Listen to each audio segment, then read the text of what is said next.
नमस्कार, गीता आईएएस में आपका स्वागत है। समय बर्बाद न करते हुए सीधे टॉपिक पे आते हैं। आज क्लास 48वीं है। आज हमें पढ़ना है इमोशनल इंटेलिजेंस को मेज़र करने के तरीके। ठीक है, अभी हमने आईक्यू पढ़ा था। आईक्यू का एक फॉर्मूला होता है, IQ is equal to mental age upon chronological age into 100। ये आईक्यू को मापने का एक ही फॉर्मूला है। ठीक है, लेकिन इमोशनल इंटेलिजेंस को मापने का कोई फॉर्मूला नहीं है, बहुत सारे मेथड्स है। ठीक है, क्योंकि इमोशनल इंटेलिजेंस को लेके काफ़ी डिबेट है लोगों का, और इमोशनल इंटेलिजेंस सीधे आपके एटीट्यूड से जुड़ता है। तो इसलिए बहुत सारे एटीट्यूड होते हैं, क्योंकि लोगों का एक्सपीरियंस अलग अलग होता है। हमने पढ़ा है कि एक्सपीरियंस जितने ज़्यादा होते हैं उस तरह के एटीट्यूड डेवलप होते हैं लोगों के। ठीक है, तो इसीलिए एटीट्यूड का बहुत सारे मेथड्स हैं, सॉरी, इमोशनल इंटेलिजेंस को मेज़र करने के बहुत सारे मेथड्स हैं, लेकिन कुछ हम इम्पॉर्टेंट और साइंटिफिकली प्रूव्ड मेथड्स हैं, या जो बहुत ज़्यादा फेमस मेथड्स हैं, हम उनका समझेंगे कि कैसे मेज़र किया जाता है, बस उन्हीं को। ठीक है, पहला आता है सेल्फ रिपोर्ट मेथड। इसका मतलब है कि खुद से सवाल जवाब देना। ठीक है, इसमें होता क्या है, इसमें आपसे सवाल पूछा जाता है। इस मेथड में आप कितनी इमोशनली इंटेलिजेंट है, ये इसमें सवाल पूछ के ये मापा जाता है। सवाल कैसे होते हैं? सवाल इस तरह के होते हैं कि जब कोई ऐसे सवाल आएंगे कि जब कोई आपको नाराज़ करता है तो आप क्या करते हैं, या फिर क्या आप दूसरों की भावनाओं को आसानी से समझ पाते हैं। ठीक है, इस तरीके के प्रश्न आते हैं। ठीक है, सेल्फ रिपोर्ट मेथड पे आधारित एक डेनियल गोलमैन का सबसे प्रसिद्ध जो है एक टेस्ट है, उसका नाम है इमोशनल कॉम्पिटेंसी इन्वेंट्री, यानी ईसीआई। ठीक है, ये किन पैरामीटर पे ये मेथड अपनाता है, क्यों प्रसिद्ध है ये पांच पैरामीटर पे व्यक्ति के कह सकते हैं कि उसके इमोशनली इंटेलिजेंट होने को मेज़र करता है। पहला है सेल्फ अवेयरनेस, दूसरा सेल्फ रेगुलेशन, तीसरा मोटिवेशन, चौथा एम्पैथी, और पांचवा है सोशल स्किल्स। ठीक है, इन 5 पैरामीटर्स के आधार पर ये इमोशनल कॉम्पिटेंसी इन्वेंट्री जो है इमोशनल इंटेलिजेंस को मापता है, पैरामीटर है ये। ठीक है, इसको सेल्फ रिपोर्ट मेथड कहते हैं। इसमें सवाल जवाब होते हैं, और इसी पे ये जब सवाल जवाब होते हैं तो ये पैरामीटर होते हैं, इस पे आपको परखा जाता है। इन्हीं पैरामीटर के आधार पर बहुत सारे सवाल आते हैं। ठीक है, यह है सेल्फ रिपोर्ट मेथड। इसके आधार पर आप कितने इमोशनली इंटेलिजेंट हैं ये माप दिया जाता है। ठीक है, दूसरा आता है परफॉर्मेंस बेस्ड टेस्ट। ठीक है, व्यवहार पर आधारित परीक्षण होता है। ठीक है, क्या होता है इसमें ये होता है कि व्यक्ति को रियल लाइफ इमोशनल सिचुएशन दी जाती है, उसे जवाब देना होता है कि वो क्या करेगा। और इसी में मेयर सेल्वोई कारुसो इमोशनल इंटेलिजेंट टेस्ट जो 2002 में आया था, काफ़ी फेमस हुआ था, ये साइंटिफिकली अप्रूव्ड टेस्ट है। इसमें व्यक्ति की जो है इमोशनल रीजनिंग पावर को मापा जाता है। ठीक है, इसको शॉर्ट में MSc भी बोलते हैं, MSc भी बोलते हैं। ठीक है,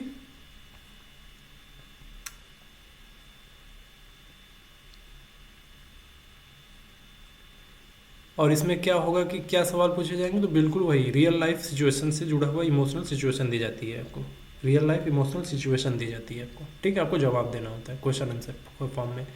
तीसरा है 360 डिग्री फीडबैक, यानी दूसरों से फीडबैक लेना है। ठीक है, ये मेथड है।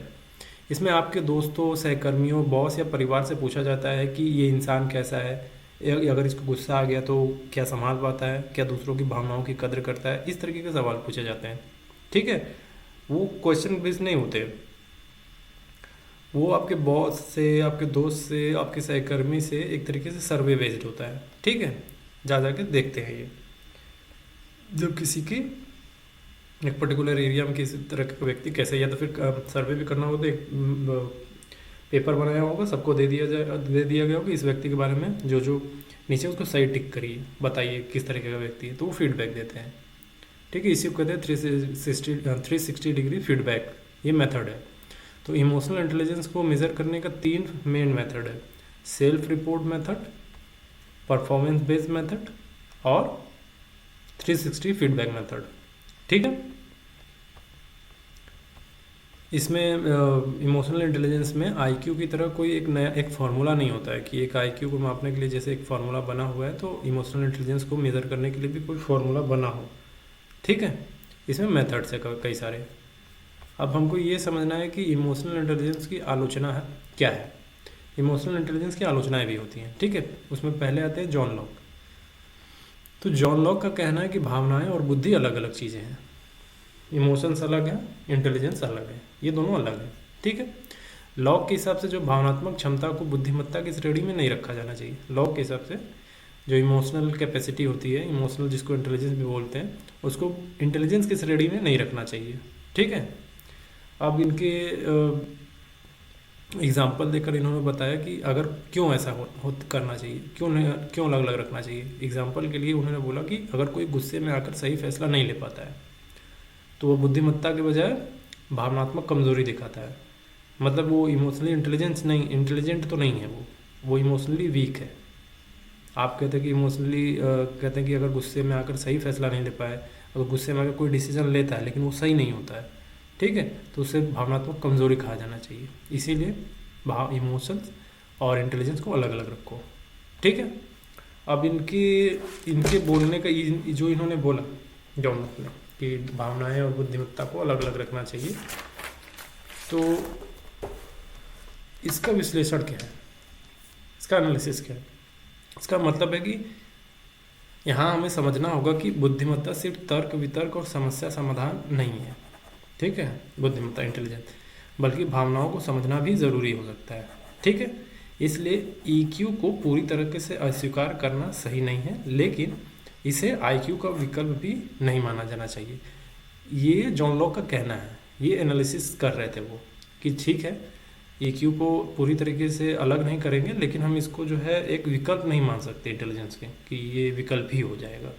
ठीक है, ये उनका आलोचना था। तो हैंस आइजनेक, एक और आते हैं एक व्यक्ति कि हैंस आइजनेक इनका नाम है। ये बोलते हैं कि ईक्यू को ठीक से परिभाषित नहीं किया गया है। ठीक है, मतलब इमोशनल इंटेलिजेंस को ठीक से डिफाइन नहीं किया गया। उन्होंने कहा कि ईक्यू बस पर्सनैलिटी ट्रेट का ही एक हिस्सा है और इसे अलग से मापना मुश्किल है। ठीक है, मतलब व्यक्तित्व का गुण, हमने पर्सनैलिटी ट्रेट क्या होता है बात करिए, व्यक्तित्व का गुण क्या होता है। ठीक है, उन्होंने कहा ये उसी का एक हिस्सा है। ठीक है, और उन्होंने एग्जाम्पल दिया कि अगर कोई व्यक्ति शांत है तो उसे ईक्यू माना जाता है, उसे ईक्यू ज़्यादा माना जाता है, मतलब उस व्यक्ति का ईक्यू ज़्यादा है। लेकिन उन्होंने कहा कि लेकिन ये केवल उसका स्वभाव हो सकता है, बुद्धिमत्ता नहीं। ठीक है, हो सकता है कोई व्यक्ति बहुत ही शांत स्वभाव का, पहले से ही उसका स्वभाव ही शांत रहना है, किसी भी सिचुएशन में शांत ही रहता है। ठीक है, तो उसको ये नहीं मानना चाहिए कि बहुत ज़्यादा इंटेलिजेंट है, इमोशनली इंटेलिजेंट है। हो सकता है उसका स्वभाव उस तरीके का। ठीक है, ये इस पे बात कर रहे थे ये। तो इसका विश्लेषण जब आइजनेक के जो आलोचना इन्होंने करा, तो इन्होंने कहा कि पर्सनालिटी ट्रेट का हिस्सा है ये इमोशनल इंटेलिजेंस, इसको कुछ अलग नहीं माना जाना चाहिए। तो इसका विश्लेषण जब हम करते हैं तो हमें ये पता चलता है कि हमें पता चलता है कि ईक्यू को मापना और परिभाषित करना कठिन है। ठीक है, क्योंकि इसे कई बार इंसान के स्वभाव से जुड़ा होता है, ये कई बार इंसान के स्वभाव से जुड़ा होता है जो बदल भी जाता है। अगर स्वभाव बदल गया तो हम क्या, मान लीजिए अभी शांत बैठा अभी गुस्से में आ जाए तो फिर बोलेंगे कि इमोशनल इंटेलिजेंट बोल रहे थे, अभी बोल रहे अभी इमोशनली वीक हो गया। ठीक है, तो इसलिए ईक्यू की माप में वैज्ञानिक सटीकता की समस्या आती है। वैज्ञानिक सटीकता नहीं है इसमें अभी, और हम आगे देखेंगे भी कि हाँ सही बात है कि अभी अगर वैज्ञानिक सटीकता होती तो ऐसे इतने मेथड नहीं होते। बहुत सारे मेथड है इसमें, स्पेशली 3 मेथड्स के बारे में बात करेगी, बहुत सारे मेथड है, इसलिए सटीकता तो नहीं है।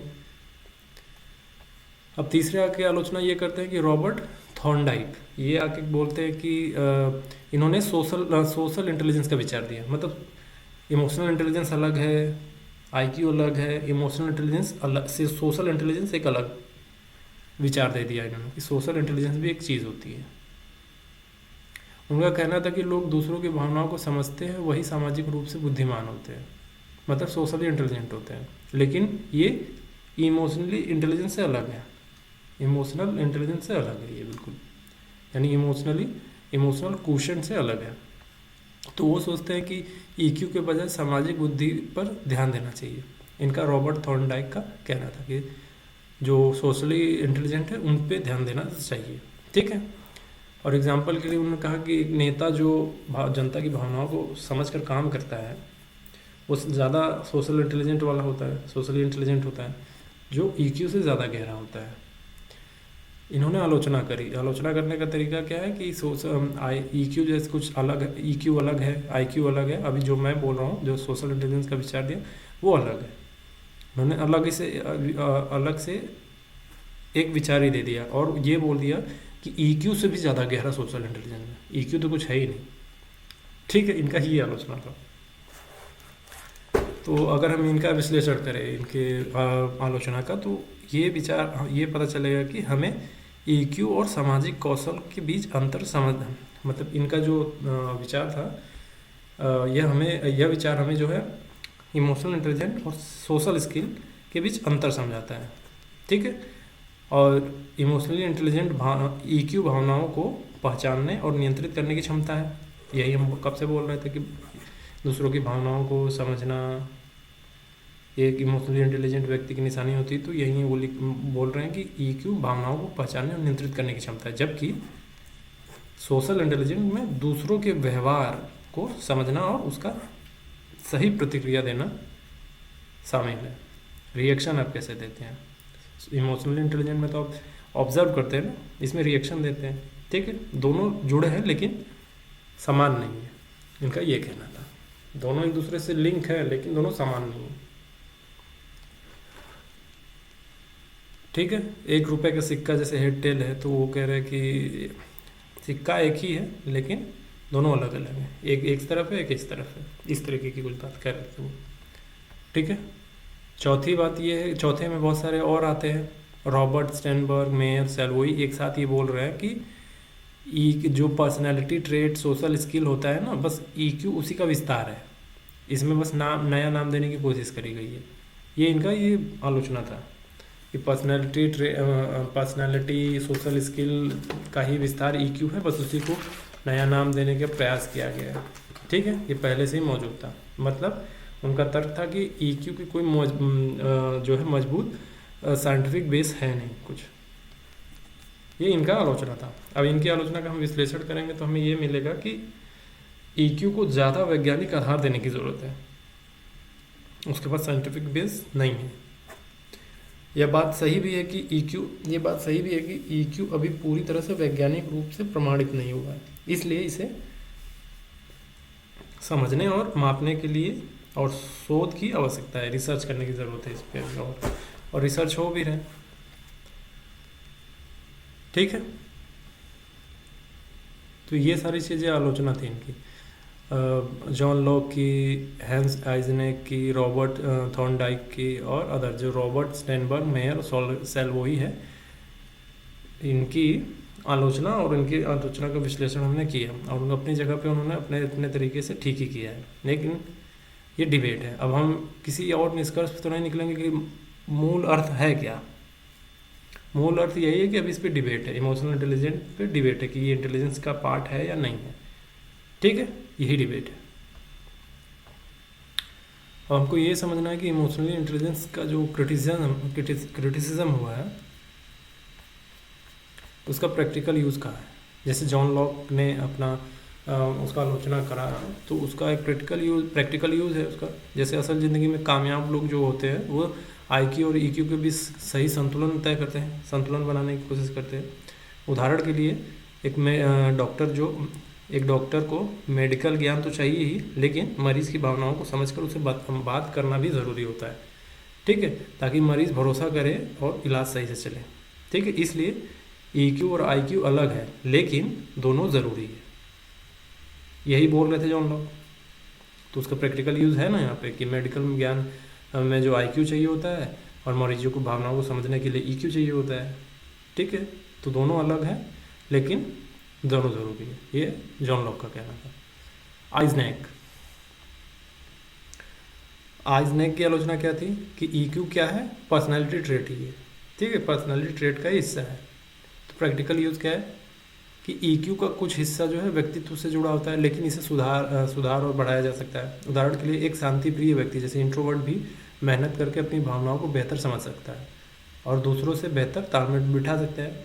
तो इसलिए ईक्यू को ट्रेनिंग से बढ़ाया जा सकता है, जो नौकरी या समाज में बहुत काम आता है। ठीक है, यानी अपनी पर्सनालिटी जो ट्रेट है उसको ट्रेनिंग से भी बढ़ा सकते हैं, ये बोल रहे हैं। ये प्रैक्टिकल यूज़ है इसका। थॉर्नडाइक की आलोचना का उन्होंने कहा कि सोशल इंटेलिजेंस का विचार दिया था। ठीक है, तो उन्होंने कहा कि ईक्यू और सोशल इंटेलिजेंस साथ साथ काम करते हैं। उदाहरण के लिए एक नेता जो जनता की भावनाओं को समझनी उसको नेता को एक जनता की भावनाओं को समझना होता है, तो ईक्यू है यहाँ पे, और उनका सही नेतृत्व करना ही सोशल इंटेलिजेंस है। ठीक है, इसलिए ईक्यू का इस्तेमाल राजनीति, प्रबंधन और नेतृत्व में हो सकता है। अब और 4 लोग आए, उन्होंने क्या दिया, उनका सेल्वोई मेयर, जिन्होंने ये बोला कि कुछ और नहीं है, इन्होंने बस नया नाम दे दिया है, पर्सनालिटी सोशल स्किल्स को ही नया नाम ईक्यू दे दिया। तो उनका क्या कहना था, उनका प्रैक्टिकल यूज़ कैसे है, भले ही ईक्यू पूरी तरह से वैज्ञानिक माप ना हो, फिर भी यह व्यवहार सुधारने, टीम में काम करने और तनाव कम करने में मदद करता है। जैसे कॉर्पोरेट ऑफिस में जहाँ टीम वर्क जरूरी होता है, वहाँ ईक्यू में से लोगों के बीच बेहतर समझ और तालमेल बनता है, जिससे काम और जल्दी और अच्छे से हो जाता है। ठीक है, इमोशनली इंटेलिजेंट है, और किसी ने चिल्लाया धल्लाया, हो सकता है आपको उसकी भावना हो, उसके मानसिक स्थिति को समझ रहे हैं कि बहुत का वर्कलोड है उसके ऊपर, लेकिन इसीलिए मैंने हल्की सी बात करी, फिर इसलिए वो बहुत ज़्यादा गुस्से में आ गया। लेकिन आप समझ रहे थे, फिर आपने कहा कोई बात नहीं, लो ठंडा पानी पियो, रिलैक्स करो, फिर आप आराम से जवाब देते हैं। इसका मतलब वो झल्लाते आप नहीं हैं कि आप फिर फट जाए बम की तरह। ठीक है, तो यही है इसका प्रैक्टिकल यूज़, ऐसे ही कर सकते हैं। आइजनेक, अब हमें ये समझना है कि इमोशनल इंटेलिजेंस के सीखने के तरीके क्या होते हैं। तरीके बहुत सारे हैं, सिखाने के तरीके क्या हैं। ठीक है, पहला तो ये तरीका है कि भावनाओं को पहचानना सिखाए, रिकॉग्नाइजिंग इमोशंस। कैसे, जैसे बच्चों या किसी को सिखाए कि अलग अलग भावनाएं क्या होती है, जैसे खुशी क्या होता है, गुस्सा क्या होता है, डर क्या होता है, उदासी क्या होती है, ये सिखाना। कैसे, अगर बच्चा कहे मुझे गुस्सा आ रहा है, तो पूछे क्यों, क्या हुआ है, इससे वो अपनी भावनाओं को समझेगा। ये क्यों क्या करके सवाल पूछे उससे, वो बोलेगा हमको गुस्सा आ रहा है, तो पूछना है कि क्यों आ रहा है गुस्सा, क्या हुआ है, ऐसे सवाल आते हैं। तो वो उस पर विचार करेगा कि अच्छा मुझे गुस्सा क्यों आ रहा है, क्या हुआ है, तो उस पर विचार करना शुरू करेगा। ठीक है, तो अपनी भावनाओं को समझेगा। ठीक है, क्लासरूम में, घर में भावनाओं के बारे में बात करना रोज़ की आदत बनाना चाहिए। इससे क्या होगा, वो अपनी भावनाओं को पहचानेगा। एक बच्चा घर में भी बात करिए, स्कूल में भी बात करिए, इमोशंस पे बात करिए कि गुस्सा आता है, ये क्यों आता है, कैसे आता है, ये सब जैसे साइकोलॉजिकल या न्यूरोलॉजिकल जैसी बातें करनी होगी, तब आपको समझ में आएगा भीतर की बातें। ये सीखने का तरीका होता है, या सिखाने का तरीका बोलते हैं। दूसरा है कि अपनी भावनाओं को व्यक्त करना सिखाएं बच्चों को, मतलब एक्सप्रेसिंग इमोशंस। बताएं कि भावनाओं को सही तरीके से कैसे बोलें। ठीक है, उदाहरण के लिए मुझे आज थोड़ा उदासी लग रहा है, ठीक है, उदास हूँ मैं, लग रहा है, इसलिए मैं शांत रहना चाहता हूँ। ठीक है, इससे अंदर का तनाव कम होता है और लोग आपकी बात समझ पाते हैं। आप थोड़े उदास हैं, ठीक है, तो आप लोगों से बोल दीजिए कि मैं थोड़ा शांत रहना चाहता हूँ। ठीक है, या अपने बच्चों को सिखाइए जब उदास रहो तो थोड़ा शांत रहो। इससे अंदर से तनाव कम होता है, लोग जो है आपकी बात समझ पाते हैं। तीसरा, दूसरों की भावनाओं को समझना सिखाइए, एम्पैथी डेवलप करना सिखाइए। जैसे लोगों को सिखाइए कि दूसरों के दर्द या खुशी को समझें या सहानुभूति दिखाएं। जब भी कोई तकलीफ हो, थोड़ा सहानुभूति दिखाएं, ये नहीं कि उसका मजाक उड़ा दें। उदाहरण के लिए, अगर दोस्त दुखी है तो कहें कि उससे कहिए अपने दोस्त से कि मैं समझ सकता हूँ कि तुम दुखी हो, मैं तुम्हारे साथ हूँ, चिंता करने की बात नहीं है। ठीक है, तो कोविड-19 में डॉक्टरों ने मरीजों की भावनाएं समझकर उनका हौसला बढ़ाया था कि हम हैं, डॉक्टर हैं आपके साथ, तनाव मत लीजिए आप। अपने गुस्से और तनाव को संभालने सिखाना है, जैसे मैनेजिंग इमोशंस। उनको सिखाइए कि गुस्सा आए तो गहरी सांस लें, लंबी सांस लें, कुछ देर रुके और फिर बात करें। ठीक है, गुस्सा आए तुरंत हमला नहीं करना है, थोड़ा सांस लीजिए गहरी, रिलैक्स करिए, रुके रहिए। ठीक है, उदाहरण के लिए, यदि कोई बात आपको चोट पहुंच जाए, ठीक है, तो तुरंत प्रतिक्रिया नहीं देना है, थोड़ा समय लें और फिर सोच समझ कर जवाब देना है। ठीक है, जैसे गांव में बड़ों से सीखना कि गुस्सा दिखाना ठीक नहीं, शांत रहो, ऐसा बोलते हैं कि गुस्सा मत करो, सही समय का इंतज़ार करो। ठीक है, वो क्या कह रहे हैं, वो मैनेजमेंट सिखा रहे हैं आपको गुस्से को, कि मैंने गुस्से को सही दिशा दो। ठीक है। पांचवा, सकारात्मक सोच और आत्म प्रेरणा बढ़ाना है। जैसे positive thinking and self motivation को बढ़ाना है। जैसे खुद को सकारात्मक बातें कहना, जैसे ऑटो सजेस्टिव मोड में जाना, खुद से सकारात्मक बातें कहने की आदत डालना, जैसे मैं ये कर सकता हूँ, गलती से सीखना ठीक है, ऐसी बातें। उदाहरण के लिए, जब परीक्षा में कम नंबर आए तो निराश नहीं होना है, बल्कि कहे अगली बार और बेहतर करूँगा। ठीक है। इंडियन एक्सप्रेस में एक लाइन थी कि एक बार लिखा था कि सकारात्मक सोच से मानसिक स्वास्थ्य बेहतर होता है। ऐसे जब खबरें आप पढ़ते हैं तो इस सब लाइन पे ध्यान दीजिए, ये ऐसे फालतू नहीं लिखते, ये आपके अंदर के जो इमोशंस हैं, न्यूरॉन्स जिनको बोलते हैं, न्यूरॉन्स के थ्रू ही सब ये फूटते हैं बाहर, तो आपके गहराई से न्यूरोलॉजिकल और साइकोलॉजिकली आपके दिमाग को ट्रेन करने के लिए इस तरीके से लिखी जाती हैं। छठा है समस्या सुलझाने के कौशल सिखाना, प्रॉब्लम सॉल्विंग स्किल सिखाना। ठीक है, कि अपने बच्चों को सिखाएं कि जब कोई समस्या आए तो गुस्सा न करें, बल्कि सोच समझ कर उसका हल निकालें, सॉल्यूशन निकालें। उदाहरण के लिए, जैसे दोस्त से झगड़ा हो गया तो पहले शांत होकर बात करें, फिर समाधान खोजें। ठीक है। सातवां है कि टीम में काम करना सिखाएं, टीम वर्क और कोलैबोरेट करें, एक साथ मिलकर काम करने और सुनने और समझने की आदत डालें। उदाहरण के लिए, खेल में टीम की जीत के लिए एक दूसरे की मदद करना चाहिए। इससे क्या होता है, टीम वर्क से आपका तनाव कम होता है और प्रोडक्टिविटी बढ़ती है। ये चीज़ें सीखने की ज़रूरत है। आठवां है कि फीडबैक लेना और देना सिखाएं, फीडबैक लेना, गिविंग एंड रिसीविंग फीडबैक। जैसे दूसरों को सुझाव देते समय सम्मान से बात करना और खुद भी सुझाव स्वीकार करना। ठीक है, ये नहीं कि कोई बोल देते हमको सलाह दोगे, तुम्हारी औकात है सलाह देने की, इस मूड में मत बात करिए। कोई सलाह दे रहा है, चुपचाप नहीं पसंद है सुन लीजिए, रिएक्ट मत करिए, कोई मतलब नहीं है। ठीक है।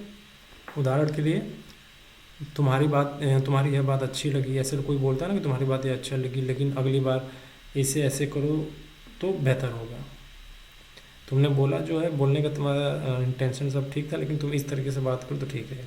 मतलब उसने रिसीव भी किया आपकी बातों को, लेकिन समझाया भी कि इस तरीके से नहीं, थोड़ा तरीके से। ठीक है। तो इससे क्या होता है, इससे रिश्ते मजबूत होते हैं।